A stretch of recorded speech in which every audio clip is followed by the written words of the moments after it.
video right here, I just added this to kind of the slide deck recently. What it is we just got it like literally a month ago from this gentleman. I edited it down so it's a little shorter. And you know, we talked about the school, but I want to be clear, most of our users right now are still these kind of people using it on their own. They're supplementing their learning. Some of them are adult learners. And that's what this video is about. And once again, he gets 95% of the credit, but for us, and you know, we show it to our team, we watch it ourselves whenever we're having a slow day to feel good about it, but it really speaks to, I guess, there are really, really, really motivated people out there. And I think it's not 5% of people, I frankly think it's 90% of people if you give them the opportunity. And if you just give them the right tools, some amazing things can happen. So that's what this video is about. My name is Mark Halberstadt. Growing up, I was really always a C student. I think I was really pretty much always pretty pitiful in school. I don't think I've ever gotten higher than a B+ in any math class ever, particularly. I pretty much thought that the only thing I was good enough to do in college was major in music. And I went off and I got a music degree in saxophone. And had a great time doing it. I really enjoyed it a lot. But I sort of almost felt that it was more, I was getting it because I was terrible at everything else.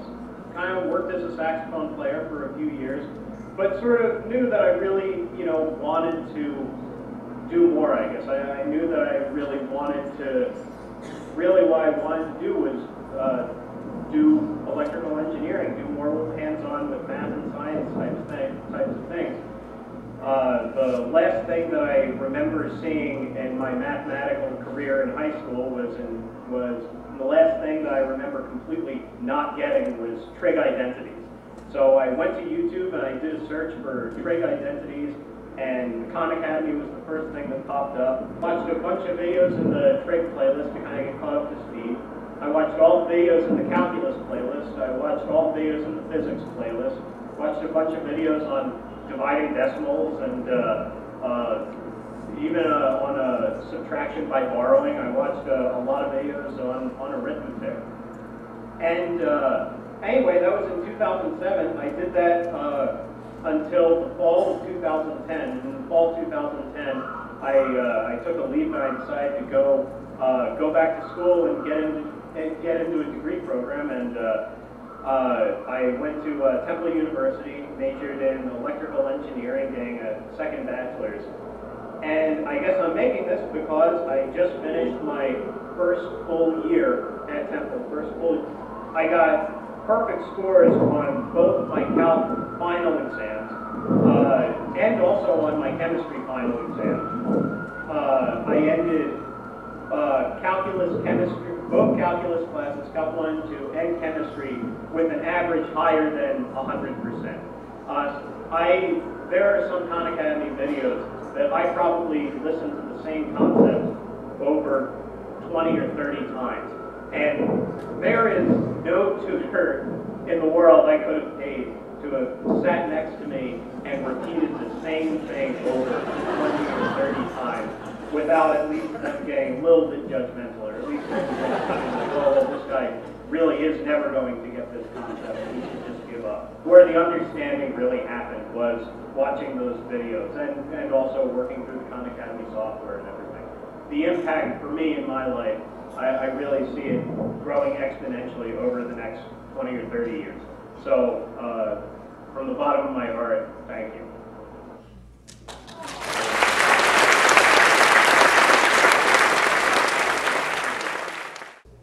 This is one of the dashboards from the pilots in Los Altos. This is the dashboard of one of the 5th grade teachers from about 6 months ago. And this is what essentially their main dashboard for figuring for kind of managing the class.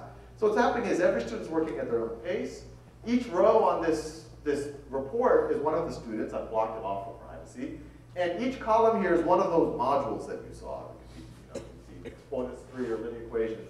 And the model is green means the student's already proficient on it. Blue means they're working on it, but no need to worry. And red means the student's actually stuck on it. So what we've seen, we didn't know exactly how this works, and we've learned a ton just from working with the teachers, and they've actually spec'd out a lot of these reports from us, is while this is happening, it's real time. You can see a student become red, become green in real time while the teacher's walking around. The model is maybe the teacher goes and helps that student who's having trouble with Pythagorean theorem right there. Or even better, goes and gets that top student up there in green to help that student, or gets two of them to help that student, and see if they can get a little peer-to-peer tutoring, which wouldn't just help. Obviously, it will help the teacher be able to handle more issues in the classroom, but it's also a huge thing for those students who've already kind of gotten that first level of proficiency, for them to have to go to the next level and have to help their peers and be able to communicate and be able to empathize. That might be actually the most powerful learning that happens in this whole thing. But one of the fifth grade teachers, Richard Julian, he's actually spent a significant amount of his time last year when he was doing this, mentoring 5 of the fifth graders who were his default TAs. The fifth graders who the other students started coming to, so he's like, I can train these fifth graders. They had some natural instincts that were good, but he taught them to be more empathetic, to be a little less condescending, you can imagine when fifth graders start doing a little bit of algebra, trigonometry, a little bit of ego starts to come into play. And so we also didn't want to just have the teachers just go up to a student and say, okay, it looks like you're having trouble with Pythagorean theorem, let's talk about it. We wanted to arm them with as much data as possible. And a lot of these reports came from specs by the teachers. So this would tell a teacher, and all of this is available. You could log in, anyone can get an account, anyone can get, and if you want to see data like this on your student or on yourself, well, if on yourself, you'll have access to it automatically. If you want to see it on a cousin or a nephew or your son or daughter or a younger sibling, you just have to get them to add you as a coach. And then you'll see all the same data that the most helpful teachers are seeing. And so this is a report based on, I think, the last 30 days or last 60 days. And it shows how much activity the student did each day. The light green is exercises, time on exercises. Navy blue is time spent on videos. If they scroll over it, they can see exactly what happened in those days. There's another view where you can see what happened during class time, what happened at night. If the teacher wants to know what the student's been focused on over the last month or 2 months, you can change the date range. The inner circle are where the videos that the student's been watching. The outer circle are the exercises. You click on any of those, you actually get a drill down problem by problem. So that the leftmost is the earliest problem the student did. Blue is right, red is wrong. Height is how long it took them. And so you can see the student, that question mark means they used a hint, then later they watched the video, and so you can actually see the progression. If you click on any of those, you can then see the actual problem that the actual problem that they got wrong or right, and you can actually see how they interacted with it. You can see what choices they might have picked first. And we don't have this now, but we do imagine a reality, especially once the tools and everything are there, where maybe in 5 years, that the students will actually be doing the problem on our site, and that and this isn't there yet, but that the teacher will actually be able to say play, and not just see the final product of the student's work, but actually see the student as they work it out. But that's not there. But we think that's the potential here. Now, whenever we talk about differentiated learning, it sounds good on paper. We were excited about it, but this graph, and we've seen graphs like this in every pilot we've run so far, is what's really gotten us excited. And I think it's what's one of the things that's gotten the district excited. Whenever you start one of these pilots, there's a group of kids who race ahead, a group of kids who kind of, in the middle, and a couple of kids who are falling behind. And that happens in our pilots. And in a traditional model, especially once you get around middle school, you will often give them an exam. You say, okay, those kids are gifted or advanced, these kids are average, and these kids are remedial. And sometimes you'll track them or whatever. But what we're seeing every time is there's some of those kids that start off a little bit slower. Once you let them take as much time as they need to really build up their basic skills, and some of these, they're in some of the 7th grade classes we've tried, some of these kids had basic deficiencies in 2nd grade math, 3rd grade math. Some of the 5th graders had basic deficiencies in even multiplication. But once they're allowed to do that, and you see the student in blue right here spend a lot of time on one exercise, and you never know who they are, they just race forward once they master a concept. And so what we're seeing every few months, there's a student who's one of the best students in the class, like, where did he or she come from? And you look at the data, and you're like, wow, 3 months ago they were below average. Or 4 months ago they were the 2nd worst student in the class. And in a traditional model, you might have said, maybe that student should be remedial.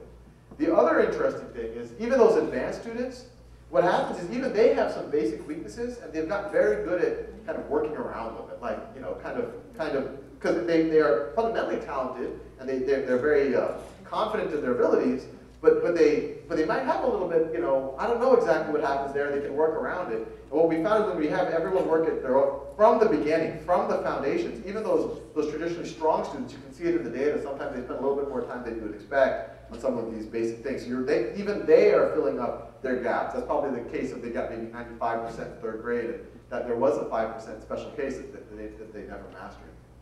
Now, the one thing that, you know, and I think y'all probably appreciate this, you might have spoken to other people in Los Altos district, but whenever I talk about this, there's sometimes an assumption that like, okay, technology in the classroom, this is like, you know, the Vulcans or the Borg, and you know, we're going to plug kids in and they're just going to be doing this all day, it's going to be very antisocial. And what we learned, and we didn't know this going into the classrooms, and we're now piloting in many, many more classrooms, Los Altos district-wide in 5th and 6th grade, we're trying to do it in other schools in the Bay Area, and a couple nationwide, is how do we make it as interactive as possible? And not just as interactive as possible given technology. No, how do we make it as interactive as possible? So our bar is not, we want to use technology and then maybe make it interactive. Our goal is let's make it interactive and use any tool possible to make it interactive and make it stimulating and make it humanizing for everyone, including the teachers. And if that tool is cardboard it is. If that tool is this stuff, we're going to use this stuff. But we're not, we are not religious about it has to be on-demand video or it has to be this. We're very open to what it is. But this is a news report from Los Altos classroom. Some of y'all might have seen this. It captured more of the students working on the problems, but it captures a little bit of the energy level of one of the classes. From Mountain View, California, NBC's Kristen Welker has our story tonight. What makes 5th graders cheer? Would you believe math? Yes. I'm starting to really like that. These kids are learning with the help of Khan Academy, an online school. You got it right. Good job. Videos that are interactive and fun, explaining difficult concepts in a conversational way. So there's one you know, it didn't show, and I mean, now it's district-wide, I actually do encourage y'all to contact the district, but visit some of these classrooms. What you will see when you visit these classrooms, they didn't show in that piece right there, is there's students walking up to whiteboards saying what they're willing to help on. There's other students saying what they need help in. The teachers walking around, you have kids huddled together, working on things together. You have, sometimes if a kid's about to make a big achievement of, you know, a Magellan badge, then you know, a bunch of students will gather around them, and it really is kind of this high energy, and they'll start cheering and whatever else. And it's actually out of that news report, there was actually a pretty funny story that the reporter told me. There was a 5th grader that she saw doing basic trigonometry, which is, you know, you normally get exposed to in 11th or 12th grade. And so the reporter sits next to this 5th grader and says, "So do you think this is 5th grade math?" And the girl got a very mischievous grin on her face, and she goes, "No. I think it's 6th grade."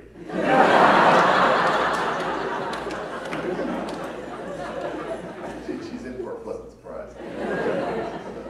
So you know, from the get-go, and it was a work in progress, and it really is still a work in progress. We're constantly getting more feedback, getting more data. It's amazing how much you can learn from the students themselves. They'll point out all of the cheats that their friend figured out, and they're not supposed to tell you, but they do anyway. Because 5th graders have a very strong sense of justice, we've learned. Or injustice, I should say. But and we're continuing to iterate on it and try to make it as powerful as possible. We can talk more about that. But for at least for the district, you know, they didn't want to just, you know, jump on a bandwagon just because it was cool, just because Google and the Gates Foundation were into it. You know, they saw anecdotally what was happening in the classrooms. That was powerful. The teachers liked it. These kids, the energy level, none of us had ever seen in a math class before. But they did want to see some data. You know, at minimum, is it not doing harm, which needs to be asked, or if it is doing something, what is it doing?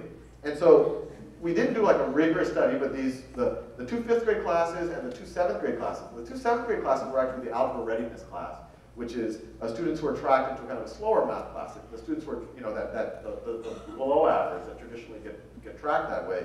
And they took the traditional California achievement test, the standardized test, and the results were good. And actually the 5th grade results, I think it was, you know, 96% were at grade level or above, which sounds exciting, but Los Altos is a really high performing district. I think district-wide it was like 94%. So it wasn't like a statistically huge difference, but we at least felt it, and this was actually a big thing, because these kids weren't doing the lesson plan that was advocated by the state. They were doing all this crazy stuff, and they still were able to perform at that level. And we think at the 5th grade, we went into a ceiling problem, where you had kids actually probably half the kids were doing pre-algebra, algebra, even, you know, saw a little bit of trigonometry, and that wasn't captured on that 5th grade exam. But it definitely wasn't doing any damage.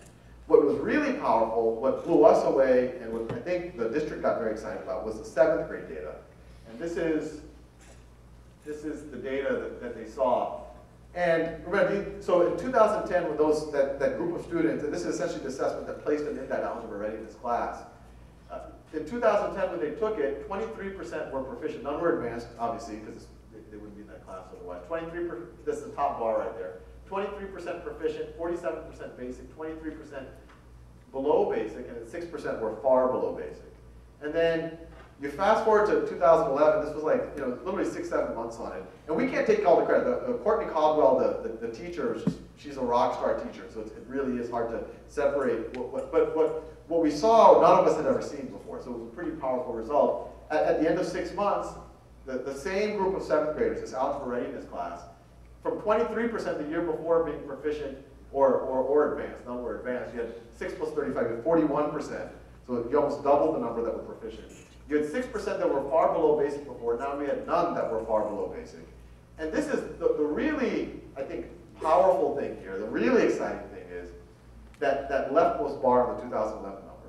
In a remedial class, and this is something that none of us had seen before nor expected, 6% of the students were now advanced. So you took a class, and every school district in the world, you have the remedial class. That's kind of the, the graveyard of your academic, math careers. You'll never, you're going to be on this track where you're not going to take calculus. It's going to, at an early age, people are saying you're not meant to be an engineer. You're not meant to be a physicist, whatever else. And here you had that class. 6% of those students. It's kind of that bar that you were looking at. 6% leapfrogged ahead of students who are not in this class, who are in the normal track, and they went from being either proficient or basic, they went from that to being actually advanced. And so that was kind of the big wake-up call for us, like what would happen if we did this longer? And also, what would happen if on the 5th, so this year actually for the 5th and 6th grade assessments, we want to give assessments that can allow them to show the algebra or the trigonometry that they might know. Any, oh, right here? Oh, so the question, am I still not-for-profit? Yes, we would have to do something shady to become a for-profit at this point. But yes, no one owns us. We are, it's a not-for-profit entity, 501c3. Yeah, right behind, right there. Yeah. Huh? Oh, well, I've never looked at that, but we should hire you.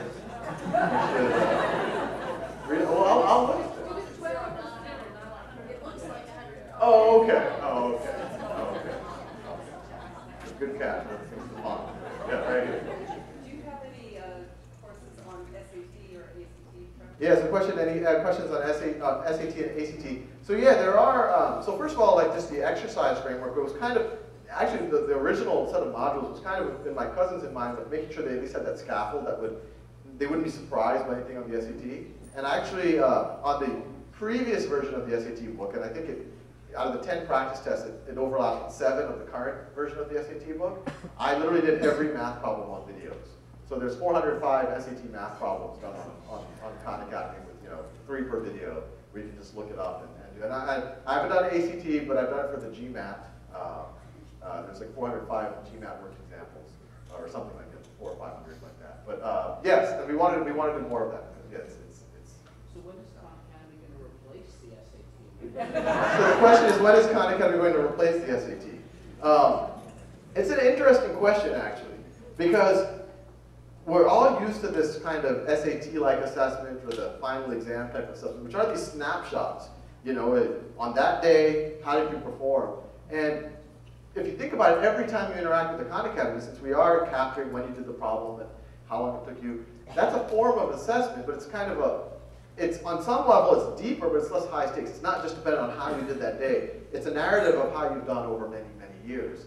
And so to a large degree, we do hope that there is a reality where, I don't know when, in 10 years, a university will want, and obviously we wouldn't share the data, if a student wants to apply to Stanford or Berkeley or wherever, they could say, here's my code, you can look at some of my data, and it'll be a narrative of not just what they know, it'll show some of that stuff, but it'll also show how hard they work, and eventually we actually want to give badges for people who really contributed into the system. So a way for the students those TAs who, above and beyond their own achievements, they're helping other people, those are the things that I think would really speak powerfully for someone's academic record. I mean, those are the people I'd love to hire or work with. I was going to say the same thing. I mean, I think 10 years from now, first of all, I wouldn't want to apply to a university that's going to measure any SAT. No. No, we're friends with the College Board, right? We know them. But I think, I think there's a reality. I mean, paper-based snapshot assessments exist because that's what the technology was for the past X hundred years. Now I think that we are in a reality. And I think there's even a reality now where, once again, people always think online is not as good, but we're even toying with the idea, how cool would it be if, yeah, there's assessment here, and maybe one day you can go to a session, you can go to a proctored place and prove that it's definitely you doing it, and we can statistically see that that's the same person who's been doing it for a long period of time. But we can eventually, we imagine doing a reality where you can do oral exams, which right now is kind of the gold standard. You can only do that at the PhD level because it's very resource intensive. But imagine a world where, we have to think of the right naming structure, but let's say 5 of us are algebra ninjas. And to become an algebra ninja, 3 other algebra ninjas have to say you're ready to become an algebra ninja.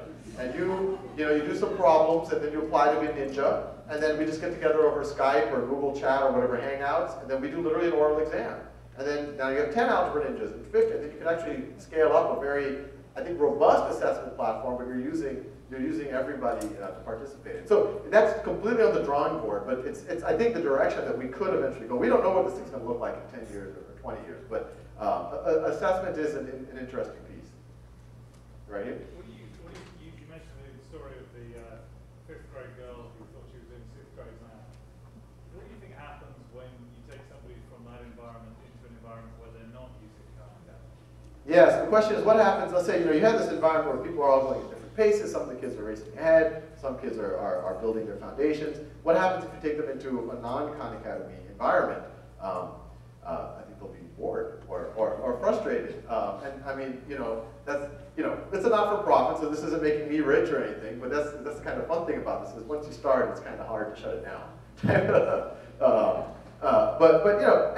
But on our side of the thing, what we really have to make sure is that that student who's starting to do basic trigonometry, and she is, we've looked at her, that girl in particular, her data, she was definitely understanding the basic ratios and all that. But we want to make sure that they're not just going superficially deep and going really far. We want to make sure that there are deeper things for them to do. That they're, first of all, the videos go much deeper in the conceptual development, and then what you're going to see over the next year, 2 years is a lot more simulation-based stuff, conceptual things. You're going to see exercises where multiple people have to do them together in order to reach goals. So we're going to start exploring how do we make sure that that student isn't just racing ahead and getting badges and getting a superficial understanding of a lot. We want to make sure that she's really mastering things at a deeper level. But that's our responsibility.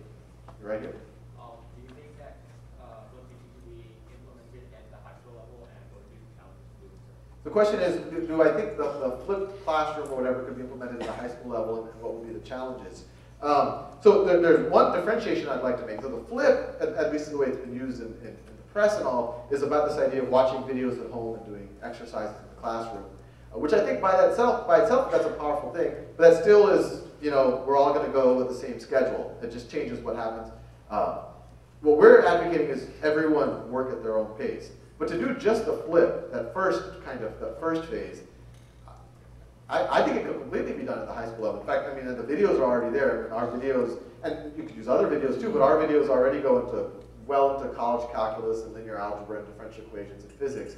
So I think it could completely be done. And there's a very interesting thing, especially when you go to the next level where everyone's working at their own pace. And for us, for this to be good in a high school environment, I think in a 9th or 10th grade class, it can be pretty good, but we have to stay ahead material-wise, I think, to keep. Because if you put it in a high school environment, especially probably in a high school like this, you're going to quickly have students who are freshmen or sophomores, ready to really advance. But that's what we're trying to do as quickly as possible.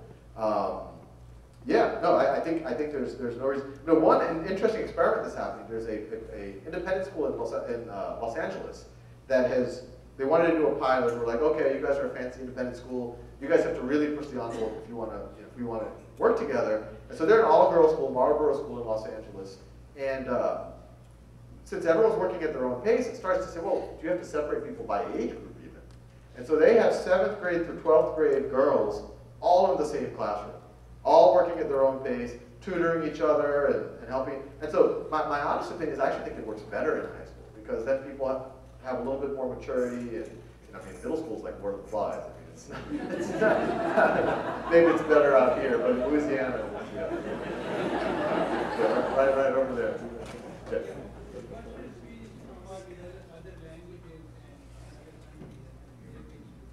Yes, the question is, what are we doing on other languages and potential in other countries? So we are translating into the top 10 languages, the ones that are pretty far along, and we haven't fully exposed them, but you can find them on YouTube already. Portuguese, Spanish, and Bengali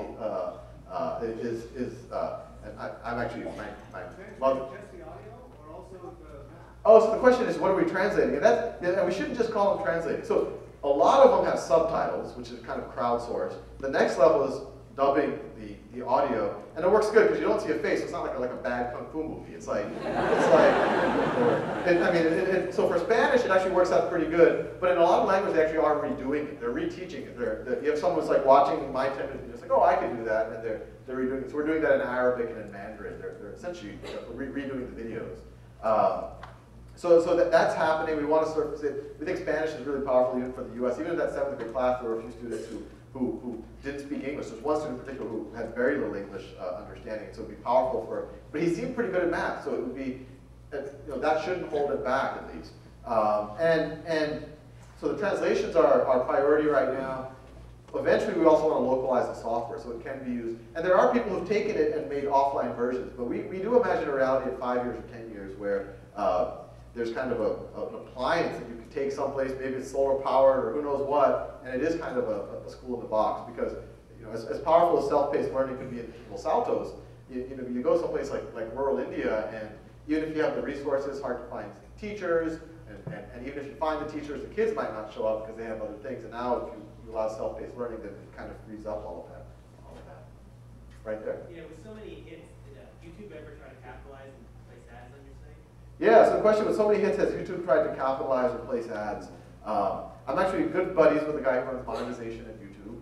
And, he actually, and actually I have to, I don't want to make it sound like I was like this super adventurous guy that just quit my job. I mean, in 2009, he was the guy that made me realize that worst case, as a not-for-profit, you can generate revenue. It's just no one owns that revenue. The revenue just has to go for paying salaries and to go reinvest it into the mission.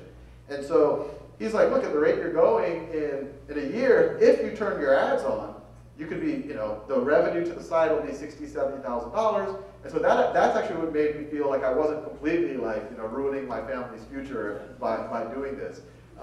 So we actually, we did turn on some of the ads. We didn't turn on the in-stream ads because we thought that was just a bad experience for someone to watch like a McDonald's commercial for 10 seconds before learning negative numbers. But we did have a few ads there. But as soon as we got our funding, we turned off all the ads. And so, although we might do something, so if you watch them on YouTube, it generates some revenue for the not-for-profit, and if you watch it on our site, it'll be ad-free. They said they might be able to work something like that out. Right there in white in the back. Yep, right there. Okay. On Friday, I spent over $200 with my freshman son who goes here for writing tutoring.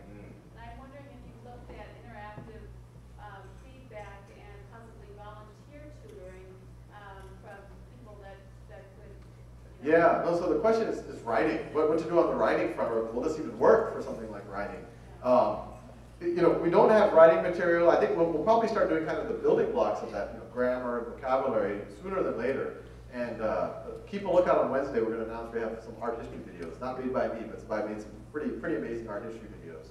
I think writing will be a combination. I met this morning with Esther Wojcicki, who runs the journalism program at Palo Alto High School. She's one of the top journalism and writing teachers in the country.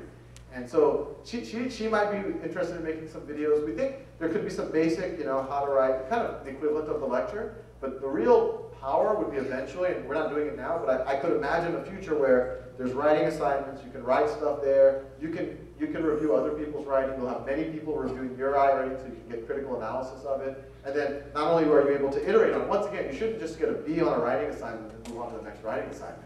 You should just keep working on that until it's a really powerful, yeah, follow. One of the powerful ways of learning about writing is to, let's say, try to look at the structure of Dickens' writing, Yes. the structure of Austen's writing, look at the structure, and then try to copy it. Yeah. And then learn from all these.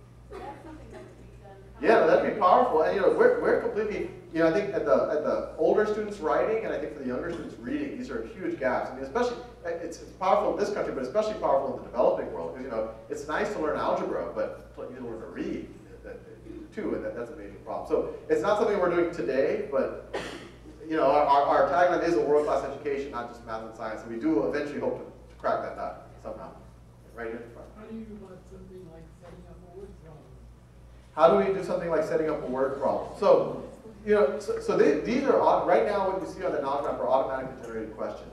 And there are modules on word problems. And what is interesting is the kind of classic word problems you'll see in most math class. It's actually interesting. There actually are, you know, if you talk about like age problems or rate problems, there actually are about 8 fundamentally different types of problems. And then you can do a little bit of semantic processing and make them an infinite number of problems, change the words and all of that. But there are a class of problems in math, but especially in biology or history or whatever else, that you can't automatically generate, that kind of are a little bit, you know, the star problems.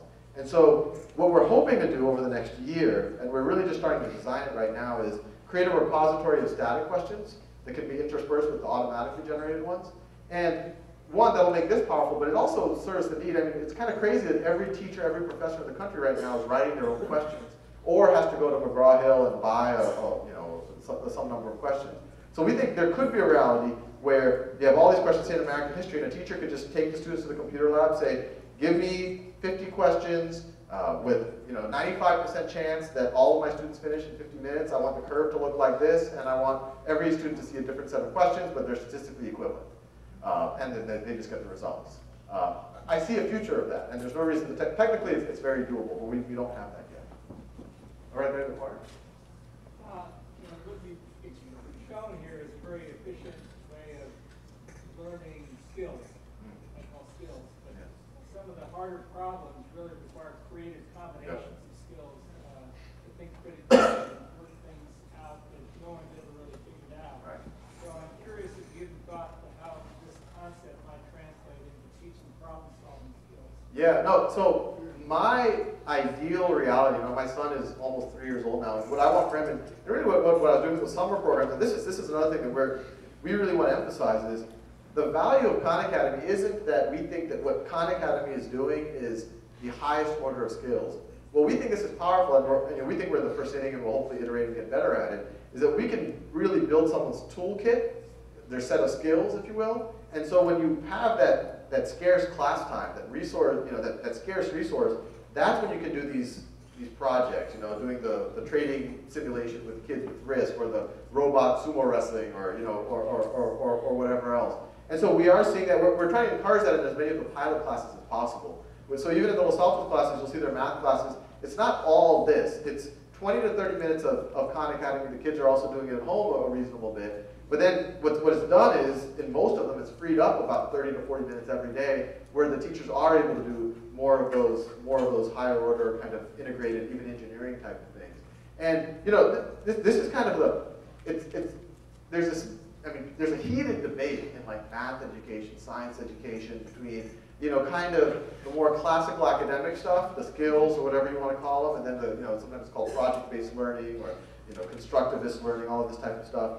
And my honest opinion is you need both. It's not an either-or proposition. The hands-on is super important. You need to have to understand things intuitively, but you also need to understand things symbolically and abstract. And you will be exposed to problems like this later in your life, and not just on standardized tests, even in depending on what you get into, even potentially in your work environment. And so what we're hoping to do is allow for both to thrive, as opposed to just one or the other. Right here. So as this program rolls out, you're going to be collecting a lot of data. Do you anticipate that being available in aggregate to the public? So the question is, we're going to be collecting a lot of data, and do we see that as being available in aggregate? So it's and I'll do the disclaimer. We're not going to just like sell it to like Pepsi or to some telemarketers or anything like that. But it is a valuable treasure chest of kind of research data, and so. We've already shared with one group of research. We've anonymized the data, so no one knows whose data is what. But they've started data mining, and we've actually hired a gentleman to do some really deep analytics on our own data. So that's where I hinted that our proficiency metric is changing.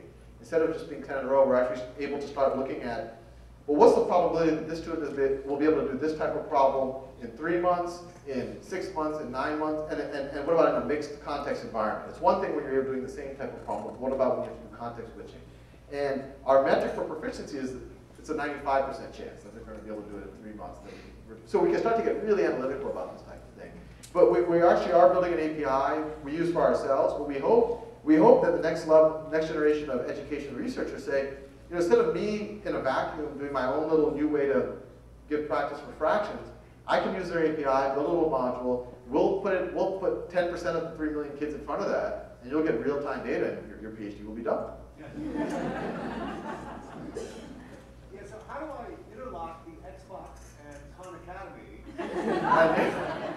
so that a certain performance here allows a certain amount of play there? Oh yeah, no, that's a good question. I mean, people have even asked, I mean, you know, whether like tied to like gift certificates and,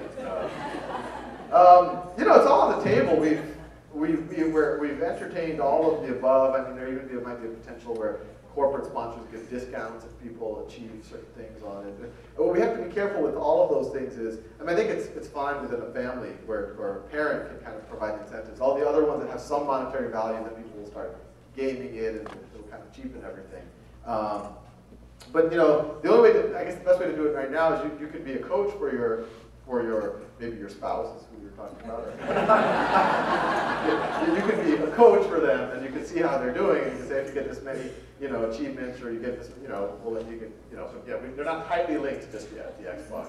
And, yeah, right here. Yeah, it sounds like the pilots that you're running right now are mainly either middle school and high school. Are you doing any pilots as it relates to adult work? Yeah, you know, so the question is, are we doing any pilots for higher education? Right now we have no formal pilots. We've been told, if you go to Danza or Foothill College, that they actually are telling their students, you should at least look at this. It's not being done in any formal way, but we actually do suspect that that's the killer app. That it actually is, I mean, as good as it is in 5th grade and 6th grade and 7th grade, it's really powerful for that student who, like Mark, like 17, 18 years old, now all of a sudden taking things seriously, wants to remediate, has no other way to do it, doesn't want to waste tuition on a remedial math class. And that's where, frankly, a lot of the letters we get are from. These 17 or 18-year-olds, they use this, they go take the placement exam, they do well. So I think that is the real, and there's all sorts of economics, people who take the remedial math class at community college, they don't finish, and they waste money and resources and time. So it's a very powerful thing that we hope to be able to address. Right here? Yeah, so everything you've shown is a lot of positive feedback. Have you gotten any negative feedback along the way? The negative feedback is, you know, there is, and we don't know what to make of it. I mean, there's and it's not broad-based. It's, you know, I mean, if you go to our YouTube channel, and that's surprisingly positive feedback, and our Facebook page and all that. But if you look around, there are a few, it's primarily educators, but I don't think it's a mainstream. It's about, I would say 10% that are highly suspicious of what we're trying to do. And some of it is based on who's our sponsors. You know, Bill Gates, this is going to make everyone a Windows user somehow, and, you know, they're going to get the vaccination that makes them, you know, and I feel bad. I mean, it's true. Before I met him, I might have also said, oh, you know, what is he doing? But, you know, I mean, the poor guy's like trying to eradicate malaria, and like, you know, people think that he's, you know, but, you know, and so they see that, and you know, and there is this whole school reform movement. As many of the people who supported us, they're also big on the school reform thing. We personally, and not just to be political or not political, we've kind of stayed out of it. We said, look, whatever your teacher-student ratio it is, whatever your, you know, union policies, whatever those things are, we just want to supercharge what you have. You know, for us, the relevant metric is student to time with the teacher ratio. So, you know, some people have come to us and said, hey, can you get it to a 50 student ratio? It's like, no, why would you want to keep quality the same and just use the efficiencies to get more students? Why don't you keep the same number of students but get the quality way up so that you supercharge things?